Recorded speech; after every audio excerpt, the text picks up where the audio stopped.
Bonsoir à toutes et à tous, heureux de vous retrouver pour la tranche info en direct sur votre antenne Canal 10 Télévision avec au programme de cette soirée Info 10, le journal local et régional qui sera suivi du focus avec nos jeunes spécialistes du numérique, mais on parlera un petit peu de jeux.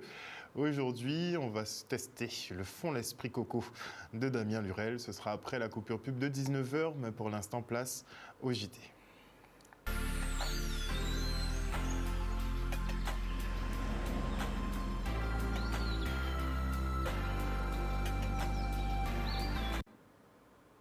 Nous sommes le mardi 10 mai 2022 et hier, la Chambre des métiers et d'artisanat s'est rendue aux côtés des artisans ayant subi des pertes lors du dernier événement pluvieux. Et nombreux sont les sinistrés de la zone de Petit Pérou aux Abîmes où l'eau a atteint des niveaux records. Matériel, véhicules, locaux commerciaux endommagés, les pertes sont énormes. Regardez. Nous sommes en tournée avec M. Franck Lasserre. Donc nous faisons la tournée des artisans, enfin une partie de ceux qui nous ont appelés, avec qui nous allons pouvoir mettre en place des aides et essayer en tout cas de les accompagner du mieux que possible, et notamment au niveau des aides qu'on peut leur apporter tout simplement. Et je suis là avec mon confrère et mon binôme Franck Lasserre. Vous savez que nous travaillons toujours en binôme, avec aussi Mme Moreno à la communication et M. Martine au développement économique, et ainsi que Mme Lécusson. C'est une équipe, je dirais, assez soudée, assez compacte. Nous sommes venus pour pouvoir écouter, entendre et puis surtout trouver, je dirais, les leviers nécessaires pour pouvoir les accompagner du mieux que possible. Nous sommes avec le président vainqueur aux côtés d'un artisan ambulancier, M. Mouandir, qui a perdu plus de 12 véhicules, dont des véhicules assez coûteux, des ambulances. Et donc, c'est quelqu'un qui aujourd'hui se trouve dans une difficulté. Et donc, nous sommes ici pour l'accompagner, pour l'aider à monter ses dossiers, mais surtout pour lui porter les premiers secours. On a été surpris par la montée rapide des eaux. Et au final, on n'a malheureusement pas eu le temps de sortir nos véhicules à côté des cours d'eau et on a tout perdu. On a à peu près une dizaine de véhicules sous les différentes sociétés d'ambulance qu'on a aujourd'hui, malheureusement. Mais aujourd'hui, j'ai l'assistance qui me permet d'avoir quelques véhicules et je compte énormément aujourd'hui sur la solidarité des confrères qui m'ont prêté des véhicules pour pouvoir travailler aujourd'hui et tenir l'activité et les salaires. C'est vrai que l'épisode pluvieux des 29 et 30 avril dernier ont généré un certain nombre de dégâts liés à des inondations donc, de certains territoires et ont impacté effectivement des entreprises artisanales que nous sommes venus visiter aujourd'hui, pour la plupart implantées dans des zones comme Petit Pérou ou encore Belle-Plaine ou Gosier. Un reportage signé Michel Depape. Et les autorités lancent la phase 2 du plan Sargasses. L'objectif, améliorer les prévisions, mais aussi le traitement et la valorisation des algues brunes. 800 000 € seront engagés par la région pour déterminer quel matériel sera le plus adéquat pour chaque plage. Et pour le département, il faut anticiper et éviter les encombrements de ports. Il va falloir y arriver. Le reportage. Le confortement du premier plan. Le premier plan, c'est celui qui avait été mis en place en 2018 dans l'urgence. L'objectif maintenant, dans ce deuxième plan qu'on va mettre en place, c'est qu'on est obligé de vivre avec les sargasses. Les sargasses, on en aura tout le temps qui arriveront sur les côtes et qui viendront s'échouer sur les côtes de Guadeloupe. Donc il faut qu'on travaille et qu'on améliore tous les volets. Premièrement, de prévision, d'être capable de dire à l'avance quels sont les sargasses qui doivent arriver, de traiter les échouages quand il y en a, mais surtout de pouvoir traiter en amont, c'est-à-dire de mettre en place des barrages déviants quand on peut le faire, avec des études, avec des barrages à installer, et qu'ensuite on puisse ensuite récupérer ces sargasses en mer et qu'on puisse les valoriser. Vous voyez, c'est de définir vraiment comment éviter que les sargasses ne deviennent des déchets toxiques sur les plages, mais qu'on puisse les traiter en amont. Là maintenant, il faut qu'on aille sur des échouements forts, massifs, et là, il nous faut du plus gros matériel. Et pour pouvoir le faire, la région toujours a lancé un marché de 800 000 € pour des études de courantologie et de bathymétrie, afin de savoir site par site quel est le matériel qui est le plus adapté. Ainsi, sur des sites, on va pouvoir mettre des barrages déviants, sur d'autres, on va pouvoir mettre du matériel amphibie pour aller faire de la collecte en proche côtier, ou encore vous pouvez avoir des pelles avec des bras télescopiques pour pouvoir récupérer ces algues sargasses. Et là, tout ce matériel doit finir en fait au sein du syndicat qui en 2023-2024 doit piloter la stratégie des faibles échouements, mais également la stratégie des forts échouements. Il s'agit pour nous maintenant d'anticiper. Il s'agit pour nous, dans le plan Sargasses 2 qui a été présenté aujourd'hui, que le département, par rapport aux études lancées, par rapport au constat fait depuis 2018, puisse avoir un plan vraiment pour que ce que nous avons vécu, et comme le disent les scientifiques, les choses peuvent aller encore de plus en plus graves, que nous soyons prêts et en anticipant et en prévoyant vraiment un plan avec toutes les parties concernées pour réussir que les ports de pêche notamment soient au service, dans le cadre des compétences du département, soient au service des marins pêcheurs et du public. Et notez en bref que le coordonnateur du comité d'accompagnement des personnels suspendus, M. Nestar, informe que 1150 personnes sont toujours suspendues. Et sur les 160 médiations qui avaient été annoncées, 54 ont abouti à une rupture conventionnelle. Et vous avez 6 autres personnes qui effectivement ont choisi une reconversion professionnelle. Et dans le cadre des journées japonaises, la Guadeloupe effectue en général un exercice grandeur nature. Une alerte tsunami a été déclenchée à Sainte-Anne et le littoral a dû être évacué. Le reste en images. Exercice alerte rouge. Alerte tsunami, évacuez la place s'il vous plaît. Évacuez s'il vous plaît. Exercice alerte rouge. Aujourd'hui, c'est un exercice qui est organisé dans le cadre des journées japonaises, qui est un exercice pour faire face au risque de tsunami. Comme vous le savez, en Guadeloupe, l'ensemble du littoral est exposé. Et donc, il est important, si vous voulez, d'organiser des exercices qui vont permettre de voir la coordination de l'ensemble des services, les dispositifs de prévention qui ont été mis, voir les points de faiblesse ou d'amélioration qu'on peut avoir. Le risque de tsunami nous semble encore assez peu pris en compte. Il ne faut pas non plus que ce soit anxiogène pour tout le monde, mais pour autant, c'est un risque qui doit être pris en compte et qui permet justement à tout le monde de l'intégrer, de mieux l'intégrer, pour pas qu'il y ait des effets de panique, pour qu'on puisse anticiper toutes les décisions. Nous sommes dans une zone, en Guadeloupe, une zone sismique. On n'est pas à l'abri d'un tsunami à n'importe quel moment. Alors l'objectif, c'est de préparer la population, c'est d'éduquer la population, je dirais sainte-anaise, mais guadeloupéenne et les vacanciers, en cas de tsunami, les préparer pour pouvoir évacuer la plage et se mettre en sécurité. Dans le cadre de l'éducation, vous voyez dans les écoles, les enfants sont éduqués à tous ces risques. Et c'est vrai que, en ce qui me concerne et un certain nombre d'entre nous, on n'a pas connu ça à l'école. Et donc je pense que les futures générations, eux, auront complètement intégré l'ensemble des risques et pourront être plus à même justement de ne pas paniquer et de faire attention aux autres aussi, parce qu'on n'est pas tous égaux.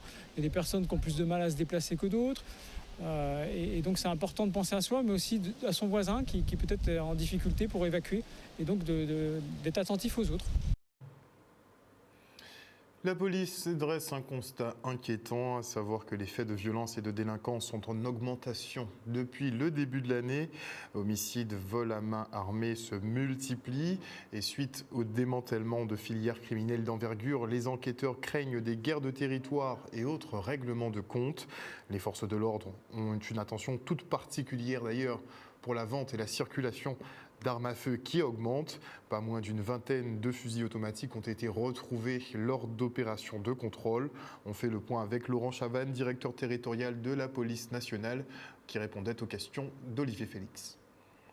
Le territoire guadeloupéen, depuis le début de l'année notamment, traverse une période où la délinquance violente est préoccupante.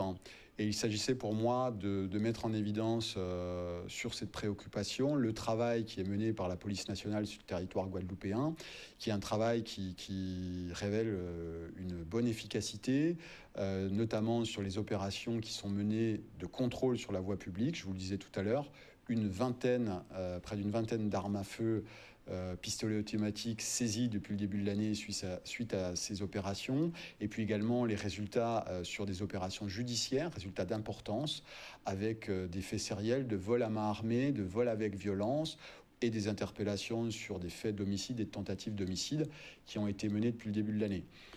En fait, il s'agit pour nous non pas de se glorifier des résultats qui sont obtenus, mais de faire passer le message de notre action en la matière, et puis, comme je vous le disais tout à l'heure, de vous informer, d'informer la population que nous allons redoubler d'efforts en la matière sur cette préoccupation d'importance en Guadeloupe. Depuis que je suis arrivé en Guadeloupe, pour ce que j'en connais, on a mené un certain nombre d'opérations judiciaires qui ont amené au démantèlement de filières criminelles et de réseaux criminels d'importance.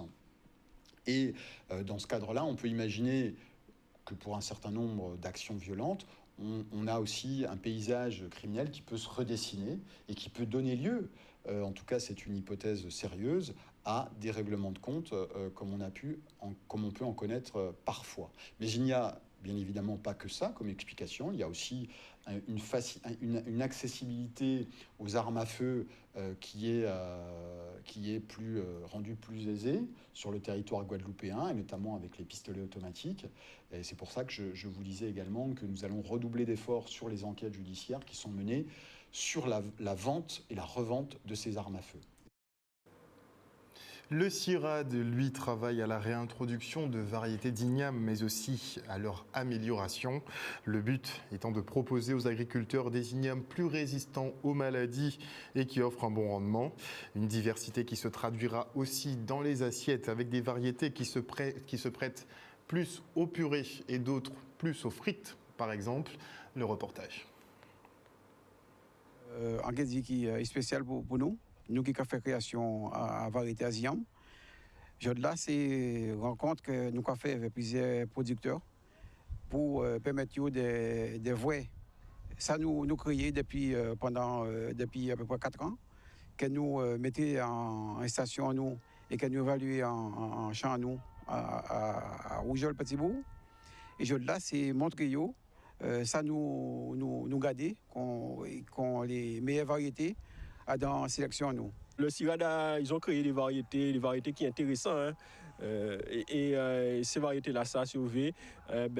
C'est que voilà, moi après de transposer à les agriculteurs pour évaluer un milieu, comme on dit, dans des différents milieux et pour voir que réel potentiel à ces différents milieux. Et nous, c'est le maillon entre la recherche et la production. Et son maillon qui est essentiel parce que avant tout, nous travaillons pour les producteurs. La motivation, nous, c'est que les producteurs ont des problématiques, en fait. Et ces problématiques-là, notamment l'enherbement, nous avons des maladies. Et c'est là nous répondre, en fait, à ces problématiques-là, c'est que nous avons créé des variétés qui sont plus ou moins tolérantes à ces maladies-là. Nous avons créé des variétés aussi qui couvrent sur la plus rapidement, qui fait que ces producteurs-là ont moins ça à faire. Et c'est ça qui est tout intérêt à nous. Et puis le goût aussi, nous avons des variétés qui ont des goûts spécifiques. Et vous savez que nous avons des ignames qui sont plus adaptés à purée, nous d'autres peut-être pour faire frites. Et puis, donc, tout intérêt là, c'est des diversité, mais aussi un aspect agronomique aussi, notamment tout ça en sortie sitôt là. Ça représente plein de choses parce que moi, personnellement, ça fait 2 ans que je travaille avec le CIRAD et je suis satisfait parce que tout ce que je plante, leurs ignames, je suis satisfait parce que ça me donne beaucoup de rendement, beaucoup d'ignames, je récolte. Par rapport à notre igname local. Le but là, c'est permettre de donner plus de variétés à ces régions Guadeloupe, mais surtout des variétés qui répondent à des attentes à des agriculteurs. Ça veut dire que ces variétés-là que nous avons créées là, c'est des variétés qui ont bonne tolérance à l'anthracnose. Nous avons rappelé que l'anthracnose, c'est la principale maladie qu'il y a à ces ignames. Et il faut, ces ignames-là, ça a un bel coulet blanc. Parce que ces agriculteurs-là, ces consommateurs-là, bien, mais ces couleurs blancs-là. Et il faut un bon format. Ça, nous avons créé format, en fait, c'est un ignames qui n'est pas trop long et pas trop gros. C'est un ignames qui a fait entre 1 kg et 2 kg de maximum. Comme ça, ces producteurs-là et ces consommateurs-là, ils ont bien aimé les ignames-là comme ça. Et à l'occasion des journées européennes, les institutions invitent les jeunes à se renseigner sur les dispositifs de mobilité. Le reportage. Aujourd'hui, dans le cadre de la journée de l'Europe, avec notre partenaire Arrimage Goodil, donc c'est important pour moi, surtout en tant que jeune, d'être ici, de découvrir en fait les différents dispositifs mis en place par l'Union européenne pour les jeunes. Et moi-même, en tant que jeune qui a déjà eu une expérience en Europe, je trouve que ça a été très, très enrichissant. Et pourquoi pas plus tard me projeter. Mais surtout, en ce moment, c'est dans le but de recueillir un maximum d'informations pour pouvoir, au sein de notre association, par la suite partager avec les autres jeunes du territoire. Nous sommes là aujourd'hui parce que nous recherchons actuellement des jeunes, parce que nous proposons une formation dans la scénographie mapping numérique. Donc c'est une formation qui est très actualisée en ce moment pour tout ce qui est diffusion en 3D. Donc c'est une formation généralement prisée par des professionnels et que les jeunes sont souvent obligés de partir à l'étranger pour pouvoir acquérir cette connaissance. Nous avons décidé de démarrer de travailler la mobilité et nous avons commencé à remplir des dossiers pour l'Europe avec les Erasmus+. Et j'espère avoir plus d'informations sur comment préparer une vraie mobilité avec nos apprentis, puisque nous avons des apprentis. Et donc dans le cadre, bien sûr, d'échanges européens et aussi d'échanges internationaux. C'est-à-dire on espère aussi pouvoir les faire partir dans la Caraïbe. Et moi, j'espère avoir beaucoup de réponses, mais je ne sais pas trop ce que je vais obtenir. La communauté indienne de Guadeloupe, elle est très heureuse d'accueillir la consul d'Inde, Datta Krisha Kumar, l'occasion d'échanger autour de la valorisation et de la préservation de cette belle culture. Regardez. Monsieur le maire a toujours mis en avant les associations sur la commune de Petit-Canal depuis notre arrivée. Et effectivement, ça représente quelque chose d'important pour nous parce qu'aujourd'hui, les Amis de l'Inde font un travail vraiment remarquable sur le territoire. Et c'est tout naturellement que nous avons cet édifice qui a été érigé sur le territoire de la commune de Petit-Canal. Et par ce biais-là, tout naturellement, nous avons effectivement fort taux d'indianité sur ce territoire-là. Et la Guadeloupe en général. Et c'est bien pour cette raison que nous avons, avec le concours de M. Sitchar, qui est le président des Amis de l'Inde, nous avons pu effectivement faire venir la ministre de l'Inde en Guadeloupe avec sa secrétaire. Mais pour nous, c'est vraiment quelque chose de formidable. Ça prouve quand même que le travail que nous faisons sur le territoire porte ses fruits. Et c'est dans ce sens-là que la collectivité, effectivement, encourage les associations dans ce sens-là. Aujourd'hui, le 9 mai 2022, nous accueillons au Centre guadeloupéen de la culture indienne, ici, l'ambassade de l'Inde, représentée par son ministre consulaire, Madame Datta Krisha Kumar. C'est un honneur pour nous d'accueillir ces personnalités par le fait que nous, l'association des Amis de l'Inde a été créée avec objectif de promouvoir et développer et surtout préserver la culture indienne en Guadeloupe. Alors cette culture, nous la développons avec des arènes d'action que nous mettons en place et l'ambassadeur de l'Inde, bien sûr, nous suit dans le travail que nous faisons. Et l'ambassadeur de l'Inde est avec nous lors de nos différentes manifestations. Retour maintenant sur le Grand Prix intergénérationnel de cyclisme de la ville des Abîmes, une course réservée aux enfants licenciés de club.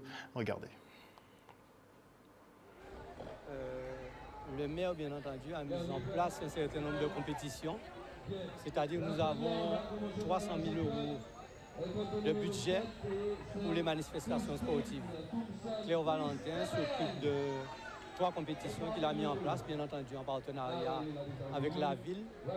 Et nous avons le service des sports qui l'accompagne, bien entendu, pour mettre en place ces manifestations. Le Grand Prix intergénérationnel, ça c'est une cause réservée aux enfants, école de cyclisme. Et ça se passe bien. Ça s'est bien passé cet après-midi. Malgré l'appui, on a trouvé quand même une équipe des enfants quand même vraiment déterminés. Ils voulaient avec l'appui et effectivement ils ont pouvoir faire leur course sans problème. J'ai trouvé la course bien et à un moment j'ai senti que je pouvais attaquer, j'ai attaqué. Voilà.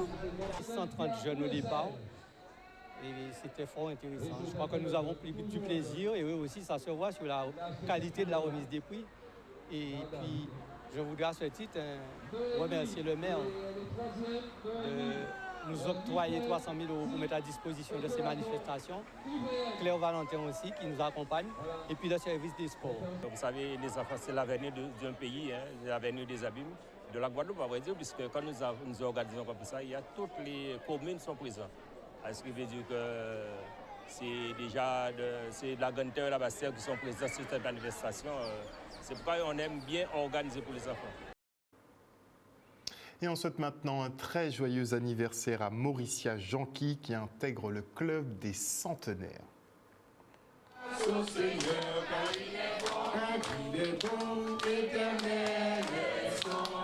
Un moment très important, mon ami, pour la famille. Les 100 ans, c'est pas tous les jours. On voit ça surtout dans cette section. C'est la première dame qui venait habiter dans cette section et c'est la première qui a 100 ans aussi. C'est une femme solide. Elle arrive à 100 ans en forme, elle n'a pas de maladie, mon ami. Elle n'a aucune maladie. J'ai perdu mon papa il y a 17 ans et depuis les 17 ans, elle est là, elle se bat. Hein. Elle a eu le col du fémur de cassé, elle a eu le bras de cassé entre la mort de mon papa et qui a 17 ans que mon papa est parti. Mais c'est une femme solide. Et tu sais qu'elle a accouché toujours. Elle a accouché ses enfants chez elle. Et là, je suis fier puisque mes soeurs, mes frères, toute la famille, tu vois, depuis 15 jours, on m'appelle sans arrêt, me dire Maurice, qu'est-ce qu'on fait? On organise quelque chose. Et ça soit une belle fête, en plein air, tu vois. Mais c'est vrai aussi que Madame Mauricia Janqui, c'est vraiment une amitié, une familiarité. Parce que mon père connaissait très bien son mari, qu'on appelait Ticoc. Et à l'époque, quand mon père venait, ou même avec parfois la famille, on était partis en charrette. Et donc, je le lui ai rappelé et on a bien vu qu'elle avait une grande joie. Il fait très bon vivre entre le Moule et Sainte-Anne et qu'en plus, avec cette famille tout particulièrement, dans les joies et dans les peines, je suis présente. Donc, c'est tout à fait naturel qu'on ait invité le maire du Moule. Peut-être pas en tant que maire, mais en tant que Madame Carabin. Elle a élevé 10 enfants, d'accord. Elle a eu 13, d'accord. Et c'est une dame à côté là, qui venait la coucher là. J'ai un souvenir. Ma dernière petite soeur, c'est moi. Ma mère était enceinte. On allait dans les champs de canne, d'accord. Plus que grande, mais il y a 25 petits-enfants, 26 arrière-petits-enfants. Les filles sont là, les enfants sont là. Oui, d'accord. Ah, une très belle fête, une très belle fête. Et la famille est soudée, tout le monde est là. Je te dis, il y en a qui font des études, il y en a qui habitent là-bas, qui vivent à Toulouse, à Bordeaux, tout le monde est là. J'ai dû rassembler tout le monde. Voilà, je suis fier, je suis content, heureux. Tout le monde est là. Enfants, petits-enfants, frères, sœurs, tout le monde. Un reportage signé Stanley Manicor. Et voilà, chers téléspectateurs, nous sommes arrivés au terme de ce journal. Merci pour votre fidélité à ce programme. N'oubliez pas que sur Canal 10, vous faites l'information que nous diffusons. Il y a une petite nouvelle d'ailleurs qui est tombée pendant que je présentais le JT. Il va y avoir un spectacle assez intéressant très prochainement. On va en parler. Je ne sais pas si vous avez déjà entendu parler de Franjo, mais on pense le recevoir effectivement puisqu'il sera en spectacle ici le 24 mai prochain. Il est assez engagé, c'est intéressant ce qu'il fait. Donc on veut évidemment le questionner. Une bonne soirée à vous à l'écoute des programmes de Canal 10. Moi, je vous fais des bisous.